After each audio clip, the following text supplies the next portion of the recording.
Marcus Thompson had always been proud of his uniform. The crisp red jacket, the polished buttons, and the iconic bearskin hat represented more than just clothing to him. They symbolized 23 years of dedicated service to the crown. Countless hours standing guard at Buckingham Palace, and a lifetime of unwavering loyalty to Queen Elizabeth II. On this particular Tuesday evening in October, Marcus was finally enjoying a rare night off. His daughter Sarah had graduated from university with honors in law, and he wanted to celebrate properly. She had mentioned wanting to try Le Chateau Blanc, the newest five-star restaurant in London's prestigious Mayfair district. The establishment had been featured in every major food magazine, with celebrities and politicians regularly spotted dining there. Marcus had saved for months to afford this dinner. His salary as a Queen's Guard wasn't enormous, but he believed his daughter deserved the best. After all, she had worked 3 part-time jobs while studying to help with expenses, never once complaining about their modest circumstances. Tonight was about showing her that her father could provide something special, something memorable. He had made the reservation 3 weeks in advance, specifically requesting a table by the window overlooking the beautifully lit garden. The restaurant's booking system had confirmed everything perfectly. Marcus even bought a new civilian suit for the occasion, wanting to look his absolute best. The navy blue fabric was simple but well-tailored, and he felt confident as he straightened his tie in the mirror before leaving his small flat in South London. Sarah met him at the restaurant entrance, looking radiant in a dress she had borrowed from her roommate. Her eyes sparkled with excitement as she hugged her father. This was exactly the kind of moment Marcus lived for, seeing his daughter happy, celebrating her achievements, and being able to provide for her in a way that made her proud. The restaurant's exterior was everything the magazines had described. Elegant stone facade, perfectly manicured topiary, and soft golden lighting that gave the entire building a warm, welcoming glow. Well-dressed couples walked in and out, their laughter mixing with the gentle sounds of the city evening. Marcus felt a flutter of anticipation as he approached the ornate glass doors with Sarah beside him. The maitre d' stood behind a polished mahogany podium, his black suit immaculate, his silver hair perfectly styled. Behind him, Marcus could see glimpses of the dining room, crystal chandeliers, pristine white tablecloths, and the soft murmur of sophisticated conversation. The atmosphere was exactly what he had hoped for, refined but not intimidating. "Good evening," Marcus said, politely, approaching the podium with Sarah. "We have a reservation for Thompson, 7:30. The maitre d' glanced down at his leather-bound reservation book, his finger tracing down the list of names. "Thompson, yes," he said, then looked up at Marcus with a slight frown. His eyes moved slowly from Marcus's face down to his shoes and back up again, taking in every detail of his appearance. "I'm sorry," the maitre d' said, his tone shifting noticeably cooler. "But I'm afraid we cannot accommodate you this evening." Marcus blinked, confused. "I'm sorry, what do you mean?" "We have a confirmed reservation. I called yesterday to confirm it myself." The maitre d' straightened slightly, his expression becoming more dismissive.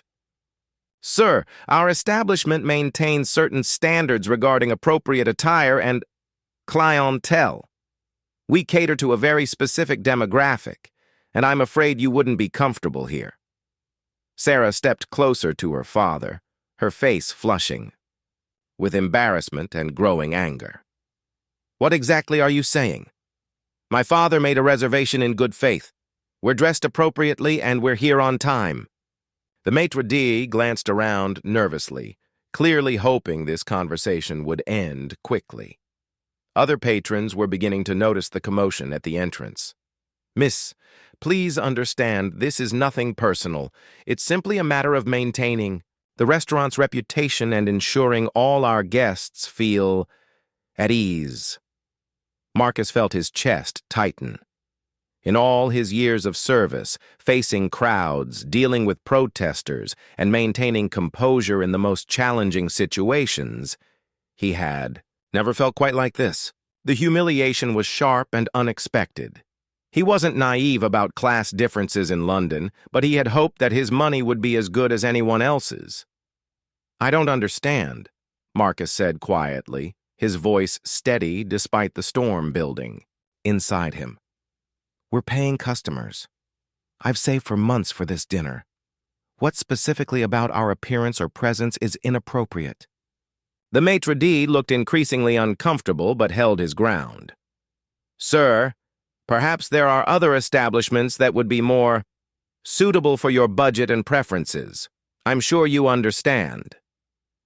The words stung more than Marcus wanted to admit.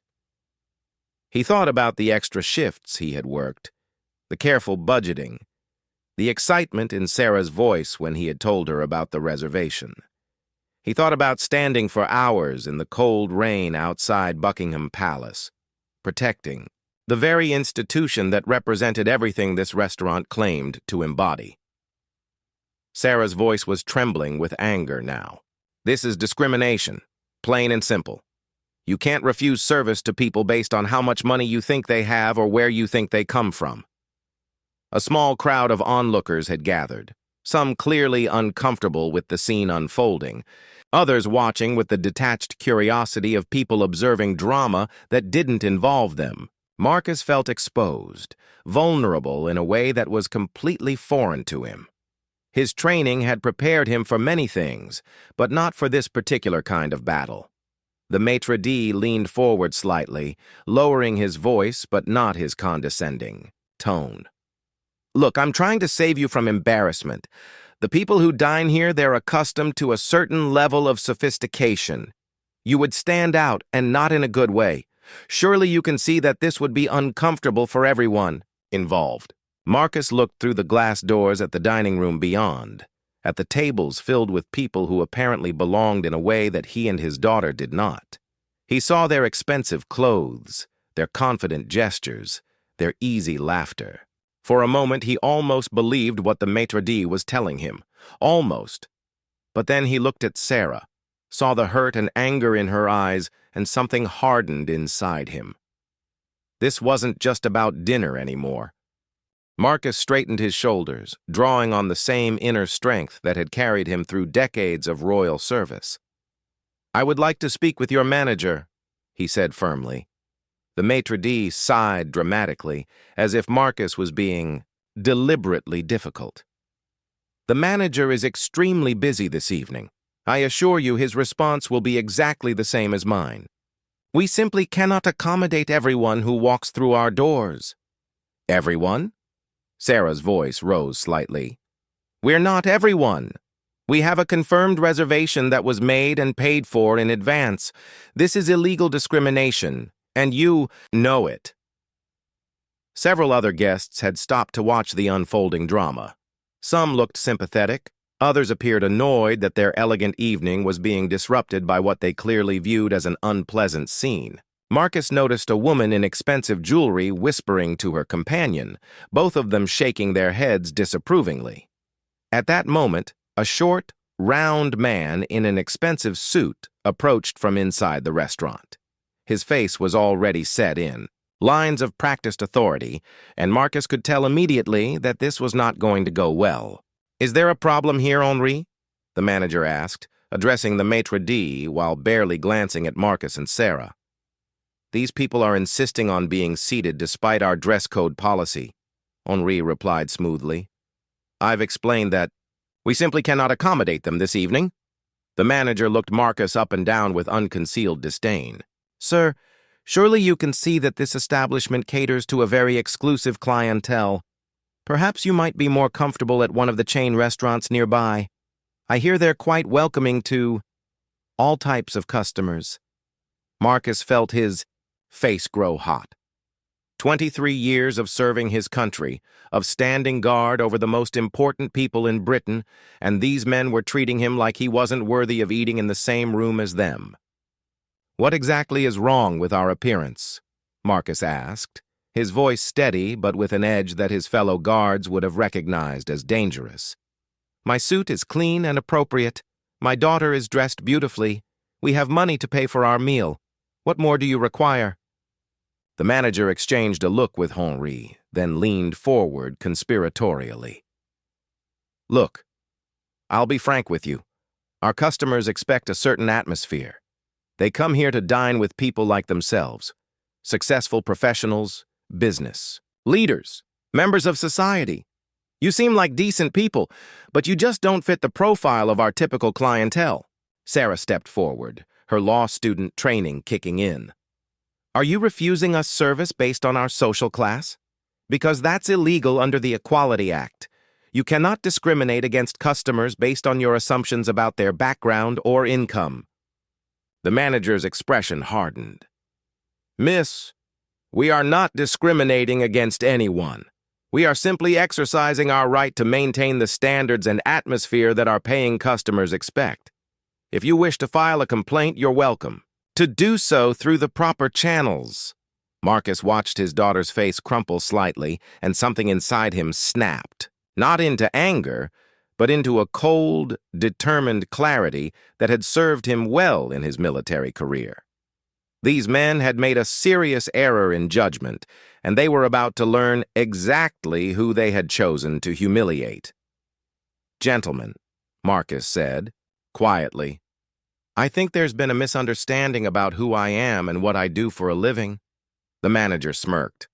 "Oh, please enlighten us." Marcus reached into his jacket pocket and pulled out his wallet. From it, he extracted not his credit card, but his official identification card, the one that bore the royal coat of arms and identified him as a member of Her Majesty's Guard. "My name is Marcus Thompson," he said, handing the card to the stunned manager. "I am a Queen's Guard at Buckingham Palace. I have served Her Majesty Queen Elizabeth II for 23 years. I have been personally commended for my service on multiple occasions. I have stood guard over visiting heads of state, protected members of the royal family, and maintained the security of the most important residents in this country." The manager stared at the identification card, his face gradually losing all color. Henri peered over his shoulder, his mouth falling open slightly. "I work every day with people you would consider the absolute pinnacle of British society," Marcus continued, his voice remaining calm but carrying unmistakable authority. "I have been personally thanked by princes, spoken with prime ministers, and trusted with the safety of people whose names appear on the front pages of every newspaper in the country." A small crowd had gathered now, other diners craning their necks to see what was happening. Marcus was aware of them, but he kept his focus on the two men in front of him. "More importantly," he said, taking the ID card back, "I am a British citizen who has earned the right to be treated with respect in any establishment in this country. My daughter is a university graduate with a degree in law, and she deserves better than to be humiliated by people who think they can judge a person's worth by looking at them."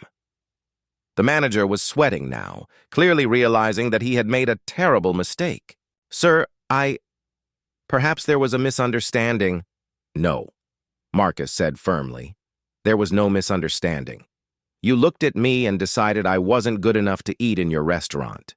You assumed that because I don't have a posh accent or expensive clothes that I must be some sort of undesirable customer who would lower the tone of your establishment." Sarah watched her father with growing admiration. She had always known he was strong and principled, but she had never seen him like this, completely in command of a situation, unshakable in his dignity.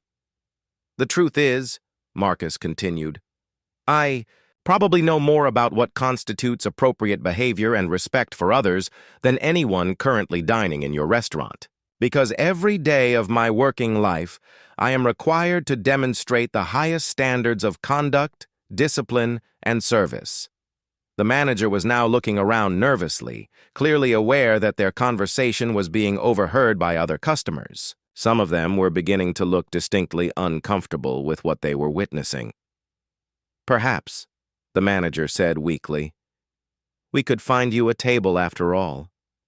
Marcus shook his head. "No, thank you. My daughter and I will be dining elsewhere tonight." Somewhere where the staff understand that treating customers with basic respect is more important than making assumptions about their background. He turned to leave, Sarah beside him, but then paused and looked back at the manager. However, he said, I think this incident deserves to be reported to the appropriate authorities. Discrimination is still discrimination, regardless of who the victim happens to be. As Marcus and Sarah walked away from Le Chateau Blanc, the cool London evening air felt refreshing after the stuffy atmosphere inside the restaurant. Sarah linked her arm through her father's, her earlier embarrassment now replaced by fierce pride. Dad, that was incredible, she said quietly. I've never seen you like that before. You were so calm, so controlled, but they knew they'd messed up badly. Marcus managed a small smile, though he was still processing what had just happened. Years of training, love. When someone tries to intimidate you, the worst thing you can do is lose your composure. But I'll admit, that was harder than facing down protesters at the palace. They walked in comfortable silence for a few minutes, past the expensive shops and elegant townhouses of Mayfair. Other couples were heading to dinner at various restaurants, all of them looking confident and carefree. Marcus wondered how many of them had ever been made to feel unwelcome somewhere based on nothing more than someone else's prejudices. Where should we go instead? Sarah asked. I know this whole thing must have cost you a lot, and I don't want the evening to be ruined because of those awful people. Marcus stopped walking and turned to face his daughter. Sarah, you listen to me. Nothing those people said or did has any bearing on your worth or mine. We are going to have a wonderful dinner, and we're going to celebrate your graduation properly. There are plenty of restaurants in London that would be honored to have us as customers. They found a small Italian restaurant just a few streets away. It wasn't as fancy as Le Chateau Blanc, but the warm lighting and the smell of garlic and fresh bread made it immediately welcoming. The elderly Italian owner greeted them personally, showing them to a cozy table by the window without a hint of judgment or condescension. Welcome, welcome, he said with a genuine smile. You are celebrating something special tonight, yes? I can see it in your faces. As they settled into their meal, Marcus found himself relaxing for the first time. All evening, the pasta was excellent, the wine was good, and most importantly, Sarah was laughing and telling him about her plans for her legal career. This was what the evening should have been about from the beginning. But as they talked, Marcus's phone buzzed with a text message. Then another. And another. Everything all right, Dad? Sarah asked, noticing his distraction. Marcus looked at his phone and frowned. The messages were from his colleagues at the palace, other guards, administrative, staff, even his supervisor, Captain Williams. Mate, just saw the story online. Can't believe what happened to you. The whole guard is talking about it. Marcus, this is Captain Williams. Need to speak with you first thing tomorrow morning. This has reached some very high places. Thompson, you're famous. Someone filmed the whole thing and it's all over social media. You handled it perfectly. Marcus felt a sinking sensation in his stomach. Sarah, I think we might have a problem. She leaned forward, concerned. What kind of problem? Apparently, someone filmed what happened at the restaurant. It's spreading on social media. Marcus scrolled through his phone, finding several videos of their confrontation with the restaurant staff. The footage was clear enough to see his face and hear most of the conversation. Sarah pulled out her own phone and quickly found the videos. Oh my God, Dad, this one has already been shared thousands of times. She read some of the comments aloud. Most people are supporting you, saying you handled it with incredible dignity. But there are some that are less supportive, Angoretz. Watched one of the videos, cringing slightly at seeing himself in such a public confrontation. In the footage, he looked calm and controlled, but he could also see the hurt and anger that he had tried so hard to conceal. The caption on this one says, Queen's Guard refused service at posh restaurant, watch his perfect response. Sarah continued. Dad, this is going viral. People are sharing it everywhere. Marcus's phone rang. The caller ID showed Captain Williams. Sir? Marcus answered, stepping away from the table. "Thompson, where are you right now?" Williams's voice was tense. "Having dinner with my daughter, sir. Is there a problem?" "There's been a development. I need you to come in early tomorrow, but more importantly, you need to be prepared for some attention. This video has reached some very senior people, and they're not happy about how you were treated." Marcus felt his pulse quicken. "Senior people, sir?" "Thompson, the Queen's private secretary called me 20 minutes ago. Her Majesty has been made aware of the situation. There's going to be an official response, and you're going to be at the center of it." The line went quiet for a moment. Marcus could hear his own heartbeat. "Sir, am I in trouble? I know I shouldn't have identified myself as a Queen's Guard." "Thompson, you're not in trouble. Quite the opposite. But I can't say more over the phone. Just be prepared for tomorrow to be very different from a normal day." After Williams hung up, Marcus returned to the table where Sarah was still scrolling through social media responses. "Dad, you need to see this," she said, her voice filled with amazement. "There's a hashtag Die Respect the Guard that's trending. People are calling for boycotts of the restaurant. Some of the comments are from people saying they know you personally, that you've been kind to them when they've visited the palace." Marcus sat down heavily. "Sarah, I think I may have made a mess of things. My captain just called. Apparently, this has reached the Queen herself." Sarah's eyes widened. "The Queen knows about what happened?" "It seems so. I have to go in tomorrow morning for a meeting." Marcus rubbed his forehead. "I just wanted to take my daughter out for a nice dinner. I never intended for any of this to become a public spectacle." "Dad, you didn't do anything wrong," Sarah said firmly. "You stood up for yourself and for me when we were being treated unfairly. You didn't raise your voice. You didn't make threats. You just told them the truth about who you are and what you do. If people are inspired by that, it's because you did something admirable." Marcus looked at his daughter, so young and idealistic, so ready to see the best in people and situations. He hoped she was right. He hoped that whatever was coming tomorrow would be something he could handle with the same dignity he had tried to maintain tonight. "You know what the strangest part is?" he said after a moment. "What? In all my years of service, I've never felt more proud to be a Queen's Guard than I did tonight when I was defending my right to be treated with basic respect. It wasn't about the job or the uniform or the prestige. It was about remembering that the things I protect, dignity, fairness, the idea that everyone deserves respect, those things matter outside the palace walls too." Sarah reached across the table and squeezed his hand. "I'm proud of you, Dad. Whatever happens tomorrow, remember that you did the right thing tonight." Marcus barely slept that night. Every time he closed his eyes, he replayed the events at the restaurant, wondering if he should have handled things differently. By 5 in the morning, he gave up trying to sleep and made himself a cup of tea, sitting by his kitchen window watching London wake up.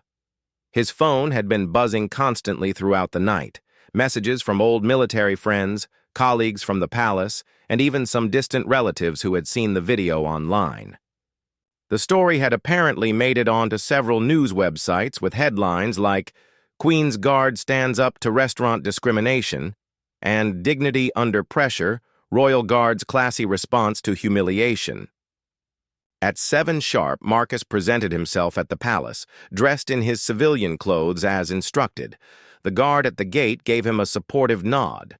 Clearly, word had spread throughout the entire security staff. As he walked through the familiar corridors, other staff members caught his eye and offered encouraging smiles. Captain Williams was waiting for him in his office, along with 2 people Marcus didn't recognize. One was a woman in an expensive suit with the bearing of someone from the palace's senior administration. The other was a younger man with a notebook, probably from the press office. "Thompson, come in," Williams said. "I'd like you to meet Ms. Patricia Worthington from the royal household and James Mitchell from communications." Marcus shook hands with both of them, trying to read their expressions. Ms. Worthington had the kind of face that gave nothing away, while Mitchell looked sympathetic but concerned. "Sergeant Thompson," Ms. Worthington began, I want to start by saying that what happened to you last night was completely unacceptable. The palace takes any instance of discrimination against our staff very seriously, particularly when it becomes a matter of public attention. Marcus nodded, still uncertain where this was heading. The video of the incident has now been viewed over 2 million times across various social media platforms, Mitchell added. The public response has been overwhelmingly supportive of you and critical of the restaurant. We've received hundreds of messages at the palace expressing support for you personally and outrage at how you were treated. However, Ms. Worthington continued, this has also created a situation that requires careful handling. The monarchy's relationship with issues of class and social equality is always delicate. We need to respond in a way that supports you while also maintaining the institution's reputation. Marcus felt his stomach tighten. Ma'am, am I being reprimanded for identifying myself as a Queen's Guard? Quite the opposite, she said with the first genuine smile he had seen from her. Your conduct throughout the incident was exemplary. You maintained your composure, defended yourself and your daughter with dignity, and represented the values that we expect from all palace staff. The question is how we move forward. Captain Williams leaned forward. Thompson, we've received a very specific request from the highest levels of the royal household. Her Majesty has personally reviewed the situation and wishes to make a statement. Marcus felt the room spin slightly. The Queen wants to make a statement? About what happened to me? The Queen has always been sensitive to issues of fairness and respect, Ms. Worthington explained. She feels that what happened to you reflects a broader problem in society that needs to be addressed. She also wants to make clear that the people who serve the crown deserve to be treated with the same respect they show to others. Mitchell opened his notebook. We're planning a two-pronged response.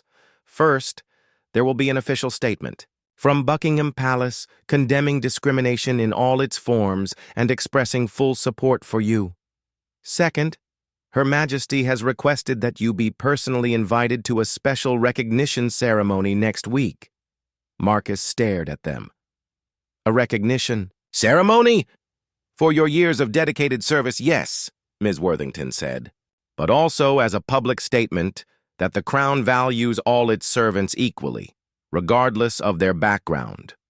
The ceremony will be covered by the press, and you'll be invited to bring your family.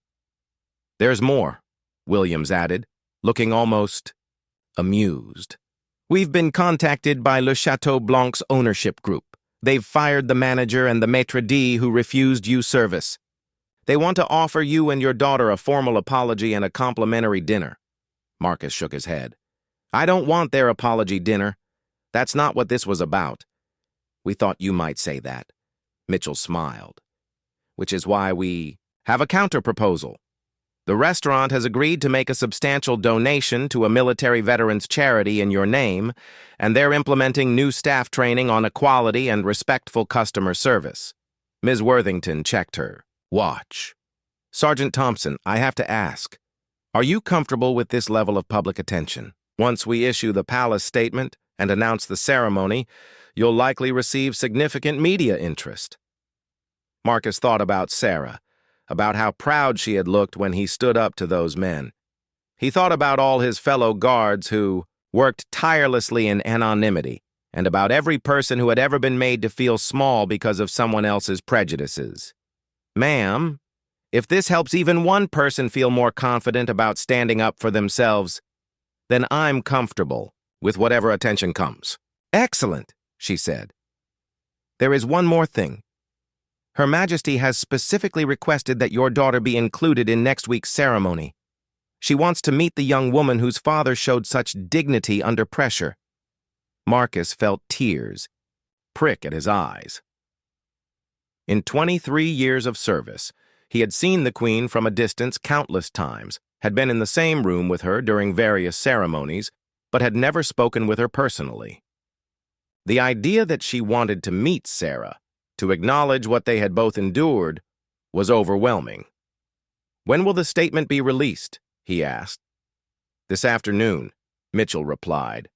We want to get ahead of the story and make the palace's position clear before there's any more speculation in the press. William stood up, signaling the end of the meeting. Thompson, you're on special duty for the rest of the week. Light administrative work, no public-facing assignments until after the ceremony. We want to keep you away from tourists and photographers who might recognize you. As Marcus prepared to leave, Ms. Worthington touched his arm gently. Sergeant Thompson, I want you to know that what you did last night, standing up for yourself, and your daughter while maintaining your dignity and representing the best values of your position, that's exactly the kind of person we want serving the crown. You should be very proud. Walking back through the palace corridors, Marcus felt a strange mix of emotions.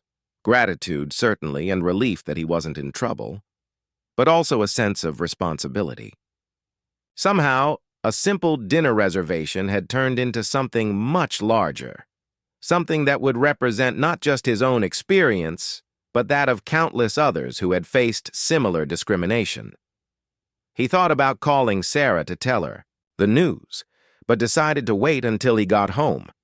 This conversation deserved to happen face to face, where he could see her reaction when he told her that the Queen of England wanted to meet her. As he reached the palace gates, one of the younger guards approached him. Sergeant Thompson, I just wanted to say, what you did last night, the way you handled yourself, it made all of us proud to wear this uniform. Thank you. Marcus nodded, touched by the gesture. Perhaps this was bigger than just one man's bad experience at a restaurant. Perhaps it was about something more important, the idea that respect and dignity shouldn't depend on wealth or status, and that standing up for these principles was always worth the cost. The palace statement was released at 3 o'clock that afternoon, and within minutes Marcus's phone was ringing constantly. The official statement was brief but powerful. Buckingham Palace condemns all forms of discrimination and is appalled by the treatment received by Sergeant Marcus Thompson, a dedicated member of the Queen's Guard who has served with distinction for over 2 decades. Her Majesty believes that all individuals deserve to be treated with respect and dignity, regardless of their background or perceived social status. The palace stands fully behind Sergeant Thompson and will be recognizing his exemplary service at a special ceremony next week. Sarah called Marcus within minutes of the statement going live. Dad, I'm looking at the BBC website right now. There's a picture of you in your guard uniform next to the palace statement. This is incredible. Marcus was at home, having left the palace early to avoid the media attention that was sure to follow. Already there were photographers gathering. Outside the palace gates and news vans were setting up across the street. Sarah, there's something else I need to tell you, Marcus said. The Queen wants to meet you. The line went quiet for a long moment. I'm sorry. What did you say? Next week, there's going to be a ceremony at the palace. The Queen specifically requested that you be there. She wants to meet you personally. Sarah's voice was barely a whisper. The Queen wants to meet me? Actually meet me? Yes, love. Apparently she was impressed by how you handled yourself at the restaurant, and she wants to acknowledge what we both went through. That evening, Marcus's small flat was busier than it had ever been. Sarah came over with Chinese takeaway, and they spent hours reading through the thousands of comments and messages that continued to pour in. The story had spread internationally, with news outlets from America, Canada, and Australia all covering the incident. Listen to this one, Dad, Sarah said, reading from her laptop. It's from a woman in Manchester. I was refused service at a hotel restaurant last year because they thought I couldn't afford it. I was too embarrassed to complain. But seeing how this gentleman handled himself with such dignity makes me wish I had stood up for myself. Thank you for showing us how it's done. Marcus was touched by the response, but also slightly overwhelmed. I never expected it to affect so many people, he said. I was just trying to protect our dignity. That's exactly why people are responding so strongly, Sarah replied. You didn't make it about yourself or try to use your position for special treatment. You just insisted on basic respect, and you did it in a way that was impossible to argue with. The next few days passed in a blur. Marcus followed Captain Williams's instructions and stayed away from his usual duties. But the story continued to grow. Television news programs featured discussions about class discrimination in Britain. Several other people came forward with similar stories of being refused service at high-end establishments. The hashtag Respect the Guard had evolved into Respect Everyone, with people sharing stories of discrimination they had witnessed or experienced. Le Chateau Blanc announced publicly that they had terminated the employees involved and were implementing comprehensive equality training for all staff. The restaurant's owner, a French businessman named Philippe Dubois, released a video apology that was clearly scripted but seemed genuine. "What happened at my restaurant was completely unacceptable and goes against everything I believe in," Dubois said in the video. "Sergeant Thompson and his daughter deserved far better treatment, and I am personally ensuring that nothing like this will ever happen again at any of my establishments." 3 days before the ceremony, Marcus received an unexpected visitor. He answered the door to find James Mitchell from the Palace Communications Office looking slightly nervous. "Sergeant Thompson, I hope you don't mind me dropping by unannounced. There's been a development that we thought you should know about immediately." Marcus invited him in, offering tea that Mitchell accepted gratefully. "We've been contacted by several organizations that want to use your story as part of broader campaigns against discrimination," Mitchell explained. "Anti-discrimination charities, veterans organizations, even some political groups. We wanted to discuss how you'd like to handle these requests." Marcus sat down across from him. "What kind of requests?" "Speaking engagements, mostly. Some want you to appear at events, others want to use your image in their promotional materials. One veterans charity wants to name their annual award after you." Mitchell paused. "The palace doesn't want you to feel pressured into anything, but we also recognize that this has become bigger than just one incident." "I'm not interested in becoming a celebrity," Marcus said firmly. "But if sharing my experience can help other people or support causes I believe in, I'm willing to consider it." "That's what we hoped you'd say. We've prepared some guidelines for how to evaluate these opportunities, and the Palace Press Office can help you manage any appearances you decide to accept." That evening, Sarah came over to help her father prepare for the ceremony. She had bought a new dress for the occasion, and Marcus had his best uniform cleaned and pressed. "Are you nervous?" Sarah asked as they sat together in his living room. "Terrified," Marcus admitted. "In all my years of service, I've never actually spoken with Her Majesty. I've stood guard while she walked past. I've been in ceremonies where she was present, but never a personal conversation." "What do you think she'll say?" Marcus shook his head. "I have no idea. But I know she didn't have to do any of this. She could have ignored the whole situation, let it blow over naturally. The fact that she chose to take a public stand means something." "It means she believes in the same things you do," Sarah said simply. "Fairness, respect, treating people properly regardless of where they come from." The night before the ceremony, Marcus couldn't. The morning of the ceremony dawned bright and clear, with autumn sunlight streaming through the windows of Buckingham Palace. Marcus arrived early, dressed in his full ceremonial uniform, every button polished to perfection. Sarah walked beside him, elegant in her new navy dress, her nervousness barely contained beneath her composed exterior. They were escorted through corridors Marcus had walked thousands of times, but everything felt different today. Other staff members they passed offered encouraging smiles and thumbs up. The atmosphere was electric with anticipation. Ms. Worthington met them in the green drawing room, her usual stern expression softened by what might have been excitement. "Sergeant Thompson, Miss Thompson, today is a very special day. Her Majesty is looking forward to meeting you both." Within minutes, they were joined by Captain Williams and several senior palace officials. A small group of carefully selected media representatives was positioned discreetly in the corner, their cameras ready to capture this historic moment. Her Majesty will enter shortly, Ms. Worthington explained quietly. Sergeant Thompson, you'll receive your commendation first. Then Her Majesty has specifically requested a few minutes to speak with both of you privately. The doors opened, and Queen Elizabeth II entered the room. At 96 years old, she moved with purpose and dignity, her presence commanding immediate respect. Marcus had seen her countless times from a distance, but being in the same room, knowing she was there specifically to meet him, was overwhelming. Your Majesty, Ms. Worthington, announced, may I present Sergeant Marcus Thompson and his daughter, Miss Sarah Thompson.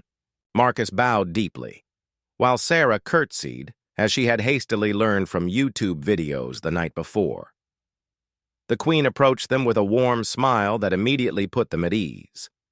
Sergeant Thompson, the Queen said, her voice clear and carrying the authority of 7 decades on the throne, I have followed your story with great interest.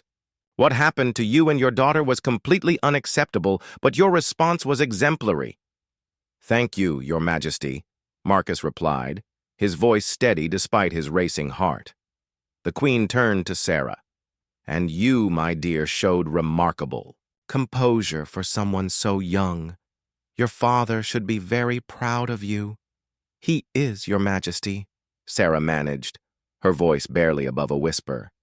The formal part of the ceremony was brief, but meaningful. The Queen presented Marcus with a special commendation recognizing his outstanding service to the crown and exemplary conduct in representing the values of dignity, respect, and fairness that define the best of British society. As the cameras captured the moment, Marcus felt the weight of history. This wasn't just about him anymore. It was about every person who had ever been made to feel inferior because of their background, every individual who had been judged by their appearance rather than their character. After the official photographs were taken, the Queen surprised everyone by requesting that the media representatives step back. She wanted a private conversation with Marcus and Sarah. Sergeant Thompson, she began, her formal tone softening slightly. In my many years as Queen, I have learned that true character is revealed not in times of comfort, but in moments of challenge. What I saw in that video was a man who refused to be diminished by the prejudices of others while maintaining the dignity that befits someone who serves the crown. Marcus felt tears threaten. Your Majesty, I was simply trying to protect my daughter and maintain the standards I've been taught in my service to you. And that, the Queen replied, is exactly why your response was so powerful. You didn't demand special treatment because of your position. You simply insisted on the basic respect that every British citizen deserves. She turned to Sarah. Tell me about your studies, my dear. I've just graduated with a law degree, Your Majesty. I want to specialize in equality and human rights law. The Queen's eyes twinkled with something that might have been amusement. How fitting. Perhaps this experience will inform your future work. It already has, Your Majesty. Seeing how my father handled that situation, maintaining his dignity while standing up for what's right, it's shown me the kind of lawyer I want to be. The monarchy has always depended on people like your father, the Queen continued, looking back at Marcus. People who understand that service means protecting not just buildings or ceremonies, but the values they represent. Fairness, dignity, respect for all people regardless of their station in life. She paused for a moment, seeming to choose her words carefully. What happened to you has sparked a broader conversation about equality in our society. That conversation is necessary and long overdue. I hope you'll continue to be part of it. Marcus nodded. Your Majesty, if my experience can help others feel more confident about standing up for themselves, then something good will have come from what was initially a very unpleasant situation. Indeed, the Queen smiled. I've been told that the restaurant in question has made significant changes to their policies and training. Sometimes it takes one person's courage to create positive change for many others. As the private audience concluded, the Queen shook hands with both Marcus and Sarah. "Sergeant Thompson, you have served with distinction for over 2 decades. Today, you've shown that the values you've protected within these walls extend far, beyond them. Miss Thompson, I wish you every success in your legal career. I suspect you'll make an excellent advocate for justice." Walking out of Buckingham Palace an hour later, Marcus and Sarah were both still processing what had just happened. The media attention was intense. Photographers and reporters called out questions as they made their way to the waiting car that would take them home. "How does it feel to receive recognition from the Queen herself?" one reporter shouted. Marcus paused and turned to face the cameras. "It feels like validation that standing up for basic human dignity is always the right thing to do, regardless of the personal cost. But the real recognition comes from knowing that our experience has encouraged others to speak up about discrimination and unfair treatment." "What's next for you, Sergeant Thompson?" another reporter asked. "I'll continue serving my Queen and country with the same dedication I've shown for the past 23 years. And I'll continue believing that every person deserves to be treated with respect, whether they're dining in a palace or a pub." That evening, Marcus and Sarah watched the news coverage of the ceremony together. The story had evolved from a simple case of restaurant discrimination into something much larger. A national conversation about class, respect, and the kind of society Britain wanted to be. "Dad," Sarah said as they watched the Queen presenting him with his commendation, "I've never been prouder to be your daughter than I was today." Marcus put his arm around her. "And I've never been prouder to wear this uniform than when I was standing up for both of us that night. Sometimes the most important battles are the smallest ones, the moments when you have to decide whether to accept unfair treatment or stand up for what's right." The Queen was right, Sarah mused. "This has become bigger than just our experience. I've been reading the responses online. People from all over the world sharing their own stories, feeling inspired to speak up when they face discrimination." Marcus nodded, watching footage of himself bowing to the Queen. "Your mother would have been so proud of you today. She always said that education and dignity were the 2 things no one could ever take away from you." "She would have been proud of you too, Dad. You proved that it doesn't matter where you come from or how much money you have. What matters is how you treat others and how you respond when someone tries to diminish you." As the news coverage continued, showing reactions from around the world and updates about the restaurant's policy changes, Marcus reflected on how a simple dinner reservation had changed his life. He had gained recognition from the highest levels of British society, but more importantly, he had stood up for principles that mattered.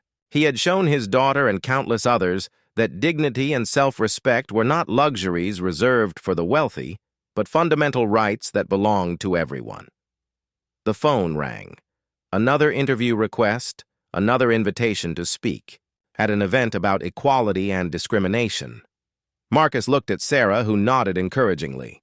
"If it helps even one person feel more confident about standing up for themselves," he said, reaching for the phone, "then it's worth doing."